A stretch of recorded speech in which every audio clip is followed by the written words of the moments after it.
নমস্কাৰ সকলোকে অন্য এটি নতুন ব্লগলৈ পুনৰবাৰ আপোনালোকক স্বাগতম মোৰ ব্লগ দিয়া বহুত দেৰি হৈছে তাৰ কাৰণে প্ৰথমে আপোনালোকৰ ওচৰত মই দুখিত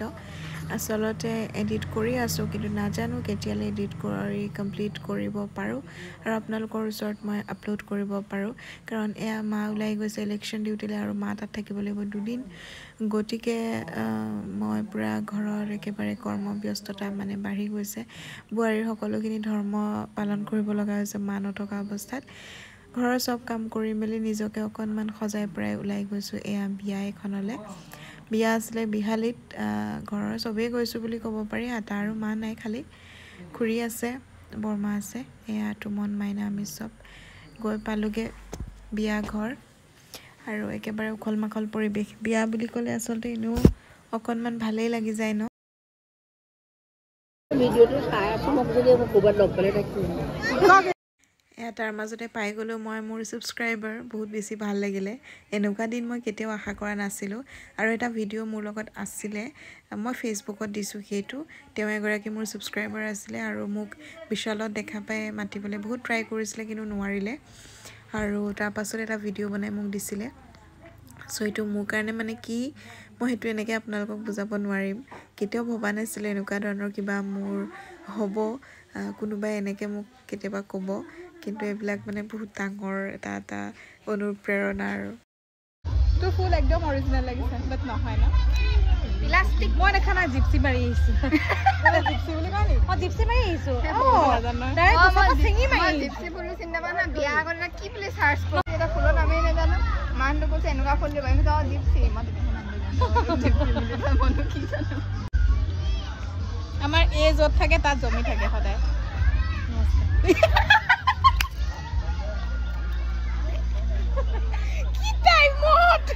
কি টাইমত দিব পাৰে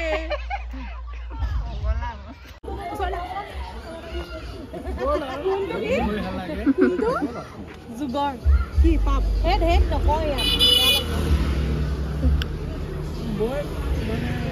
এই নামটো জিতুৱে আছিল নেকি ন জিতু ভনিকে মানে তেজপুৰ আমাৰ কৃষ্ণপাৰাৰ ঘৰত একে লগালে তেজপুৰ আহিছে নেকি মাক হেৰি আকৌ ফটো উঠি মা গইলাই গলি সবে কথা পাতি আছে মই ব্লগ বনান দিছি কিন্তু তাত মই ব্লগে বনাব নোৱাৰিলো মানে ইমান সব চিনাকি মানুহ পাই গলো তে মানুহ পোৱাৰ পিছত ব্লগ বনাই থাকিলে কেনেকুৱা হয় সবকে তো মাত ঠাৰ দিবই লাগিব সেইকাৰণে বনাম আৰু আহি পোৱাৰ পিছত এয়া চাক পুচু এটো কোনে ক'ব ই আমাৰ দেশী বুলি ইয়াৰ চেহেৰা দেখিছে আৰু লেপটোটো ক'বই নালাগে আমাৰ চাৰ্লি ইয়াৰ একদম চেহেৰা একে নেগেৰগেৰ আৰু এয়া মই কিবা এটা বনাই আছো মালে একচুয়ালি মালে ভাত এতিয়া লৈ যাব লাগিব হেতু কাৰণে এয়া আৰু মা লাইনতে আছে মাৰ লগত আমি কথা পাতি মই এয়া বনাই আছো মাৰ কাৰণে দালি চাউল পাতি দিছো এতিয়া আমি যাবলৈ লৈছো মাৰ ওচৰলে যেহেতুকে মাৰ ডিউটি পৰিছে আপোনালোকক কৈছোই গটিকে মায়ে মানে মাৰ কি কম আৰু মানে আসলতে সঁচা কথাটো হৈছে মা ভজনীয়া আৰু বেলেগৰ হাতেৰে নাখায় গটিকে আমি ঘৰতে বনাই লৈ যাব লাগিব আৰু বনোৱা মেলা হৈ গ'ল মই আহি মানে চেঞ্জ হে কৰিছো এয়া দেখিছেনে মেকআপ এনেকৈ আছে এইখিনি এতিয়া মই মেকআপখিনি কেনেকৈ গুছাও হেতু আপোনালোকক দেখাও বুলি ভাবিলো আসলে মোৰ লগৰ কেজনী মানে কৈ আছিল যে তাহাঁতি বলে মোৰ স্কিনটো ভাল দেখে আৰু মইনো কি কৰো হেতু সুধিছিলে সঁচা কথা ক'ব গ'লে মই আজিলৈকে ফেচিয়েলো কৰি পোৱা নাই মোৰ মুখখনত আৰু একো নকৰো তেনেকুৱা জাস্ট মই ৰাতি এন্টিসেপ্টিক সদায় লগাও মানে বৰো প্লাস আৰু এতিয়া মই কেনেকে মোৰ মেকআপটো গুছাম হেতু মই আপোনালোকক দেখাম মেকআপ মানে একো নাই যেহেতুকে মই দিনতে কৈছিলো এয়া কাজলটো বেয়া হৈ গৈছে দিনতে যেহেতুকে কৈছিলো মই সানস্ক্ৰিন এপ্লাই কৰিছিলো আৰু জাস্ট আই মেকআপ অকনমান কৰি গৈছিলো মই নাজানো মেকআপ কৰিবলে কিন্তু বিয়া বুলি এনে অকনমান আৰু এয়া তো এতিয়া মই হেখিনি কেনেকে ৰিমুভ কৰো এনেকুৱা সৰু কিছুমান টিপস মই ব্যৱহাৰ কৰো যাৰ কাৰণে চাগে মোৰ স্কিনটো বেয়া হৈ যোৱা নাই এতিয়ালৈকে বা কোনো ধৰণৰ পিম্পলছ এতিয়ালৈকে উঠা নাই আৰু ইমান হেভি বস্তু মই হেভি প্ৰডাক্ট একো ইউজ নকৰো কিন্তু সেই সৰু বস্তুৰে কেনেকৈ মেকআপ মানে স্কিনটো ঠিক কৰি ৰাখিছো হেতু মই আপোনালোকক বাৰু দেখাই দিছো মোৰ ইয়াত ষ্টেণ্ড নাই যাৰ কাৰণে মোৰ দিগদাৰ হয় ভিডিও বনাবলৈ মই এনেকৈ ৰাখি লৈছো বিছনা আৰু ইবিলাক খাৰু বনি একো নাই বিয়াৰ প্ৰায় সব খুলি দিলো যে এয়া চাওক হাতত লৈ আছো দেখিছেনে নাৰিকল তেল মই এতিয়া এটু দিয়ে গুছাম ৰিমুভ কৰিম কেনেকৈ কৰো চাওক একো নাই আৰু কেনেকেনো কৰিম আপোনালোকেও কৰে চাগে অলপমান লৈ ল'লোঁ মুখখিনি নুগুচাওঁ দেই মানে মই এতিয়া মাৰ ওচৰলৈ যামতো আকৌ নলগাওঁ আৰু মই জাষ্ট আই মেকআপটো গুচাই আই মেকআপ ওলালোঁ হ'লেই ওলাবলৈ কৈ আছে দেখিছেনে ভুতুনিজনী হৈ গ'লোঁ মানে হেৰি আই মেকআপটো গুচাই পেলাই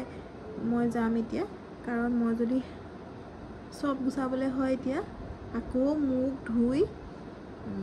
ক্ৰীম লগাই যোৱা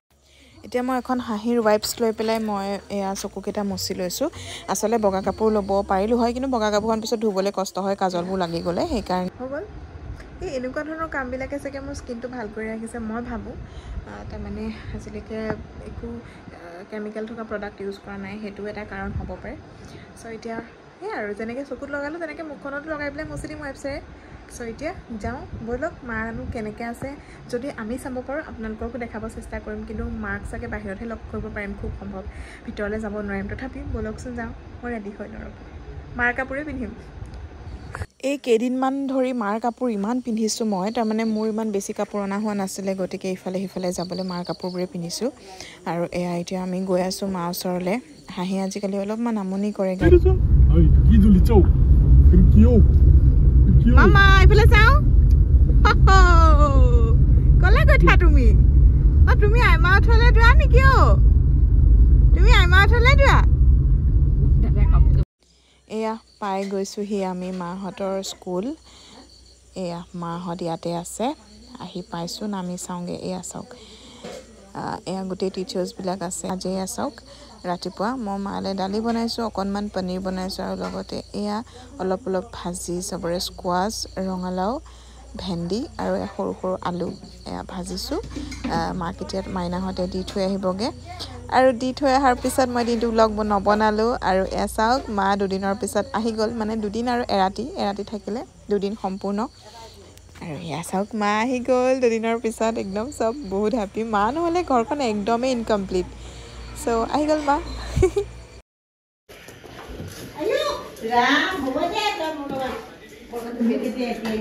আৰু এয়া হৈ গ'ল আজি মানে যোৱাকালি আৰু ভিডিঅ' বনোৱাই নহ'লে মা অহাৰ পিছত মাৰ লগতে বিজি হৈ গ'লোঁ মাৰ লগত বহুত কথা পাতিলোঁ কেনেকুৱা কি হ'ল সেইবিলাক আৰু এয়া ঘৰৰ কাষতে মানুহে ঘৰত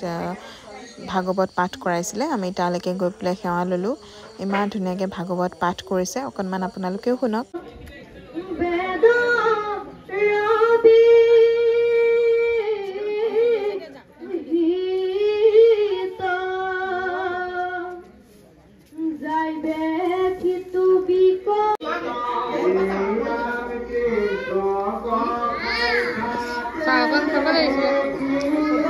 বাতিটোত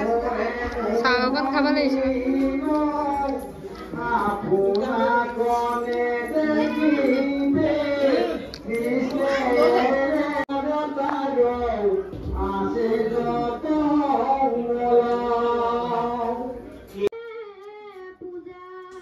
ইমানেই বেছি বদমাছ হৈছে কি ক'ম আৰু মানে বহুত বেছি দুষ্ট হৈ গৈছে জেগাত নাথাকে অকল খোজকাঢ়ি থাকিবলৈ লাগে আৰু তাইৰ কাৰণে মই বহুত বেছি ভাগৰি গৈছোঁ কিমান তাইক মই মেইনটেইন কৰিম সিফালে নাযাবা ইফালে নাযাবা ইফালে যাবা এই ভগৱান কি বস্তু চুৱে একো এটা বস্তু তাই পোৱাত থ'ব নোৱাৰোঁ চব বস্তুৱে ঢুকি পায় তলৰ বস্তুবিলাক আৰু মানে তাই ঢুকি পোৱাত একোৱে থ'ব নোৱাৰোঁ এয়া দেখিছে মাজে মাজে ৰাস্তা পাইছে গুচি গৈছে একদম মানে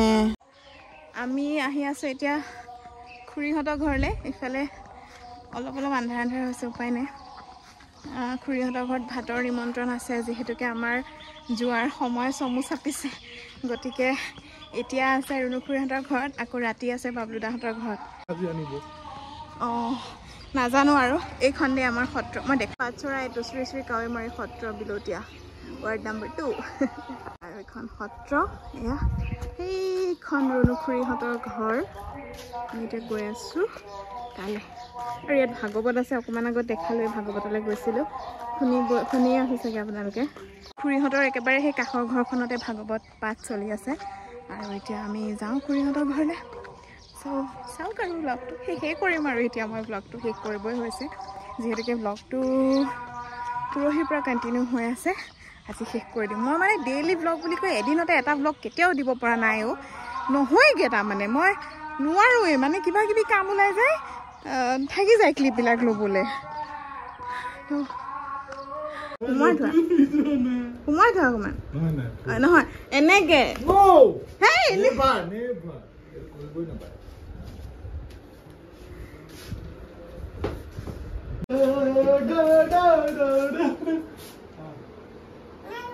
দিয়া দিয়া দিয়া দিয়া দিয়া দিয়া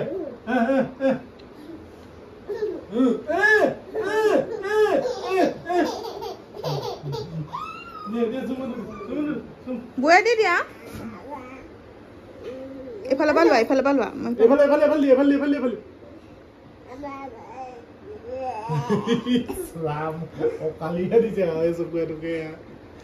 চাওঁ এয়া থু সোপা লগাই লেছি আজিৰ ভ্লগটো ইমানেই আছিলে ভিডিঅ'টো শেষলৈকে চোৱাৰ বাবে আপোনালোক সকলোকে আন্তৰিক ধন্যবাদ ইমান ধৈৰ্যৰে যে ভিডিঅ'টো শেষলৈকে চাব পাৰিলে আকৌ আহিম নতুন ভ্লগ লৈ অতি সোনকালে তেতিয়ালৈকে বাই বাই নেক্সট ভ্লগ আহি আছে দেই তেজপুৰৰ পৰা